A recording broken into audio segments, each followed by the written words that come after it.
Hi, praise the lord. దేవునికి స్తోత్రం. హల్లెలూయా. ఆదికాండ 1వ అధ్యాయం 29వ వచనం. దేవుడు, ఇదిగో భూమి మీదనున్న విత్తనములిచ్చు ప్రతి చెట్టును, విత్తనములిచ్చు వృక్ష ఫలము గల ప్రతి వృక్షమును మీకిచ్చి ఉన్నాను. అవి మీకు ఆహారమగును. ఇవి దేవుని నోటితో పలికి చేవ్రాత చేత వ్రాసి, ప్రియమైన దేవుని బిడ్డ నీ చిన్ని హృదయానికి ఇవి అందించాడు. అందును బట్టి దేవాదేవునికి స్తుతి ఘనత మహిమ కలుగునుగాక.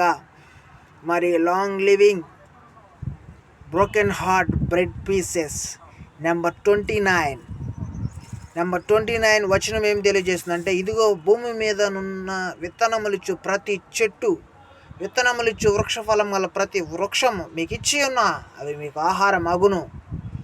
దేవునికి స్తోత్రం కలుగునుగాక.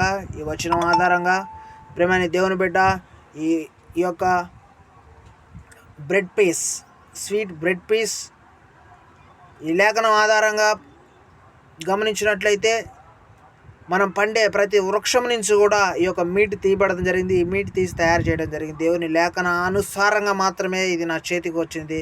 అందుని బట్టి దేవునికి స్తుతి కలుగునుగాక. ఆయన నామంలో కృతజ్ఞతాస్తుతులు చెల్లించి స్వీకరించుచున్నాను. ఆమేన్. హల్లెలూయా.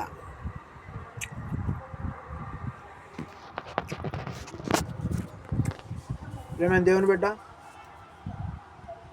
ఈ లేఖన వచనం నువ్వు చదువుట ద్వారా, వినుట ద్వారా, గ్రహించడం ద్వారా, ధ్యానించడం ద్వారా, మరి ముందుగానే దేవుడు నరుని, స్త్రీని, పురుషుణ్ణి చేసి వారికి అధికారం ఇచ్చి, అదేవిధంగా ఈ వచనంలో వారికి ఆహారము కూడా దేవుడు దయచేసి ఉన్నాడని ఈ లేఖన వచనం తెలియజేస్తుంది. భూమి మీద ప్రతి చెట్టు, విత్తనంలో వచ్చే ప్రతి చెట్టు కూడా నీకు ఆహారం అగును అని ఆయన మాట సెలవిచ్చాడు. కనుక నేటికి మనం ప్రతి చెట్టు మధురమైన ఫలములు, అద్భుతమైన ఆహారము ప్రేమైన దేవుడు నీకు అందించుచున్నది. అందుని బట్టి దేవునికి స్తోత్రం కలగాక. ఆయన వాక్కులో శక్తి ఉన్నది, ఆయన వాక్కులో బలం ఉన్నది, ఆయన వాక్కులో ఆహారం ఉన్నది, ఆయన వాక్కులో నిత్య జీవం ఉన్నది, ఆయన వాక్కులో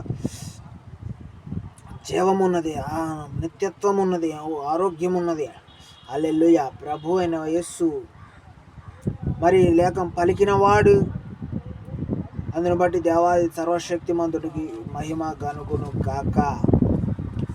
మరి సమయమునకై దేవుడు నీకు ఇచ్చిన మంచి ప్రియమైన దేవుని బిడ్డ, మంచి లేఖనం వచ్చిన వినటానికి, ధ్యానించడానికి దేవుడు నీకు ఇచ్చినందుకు వేలాది వందనాలు. స్తోత్రం, మహిమ.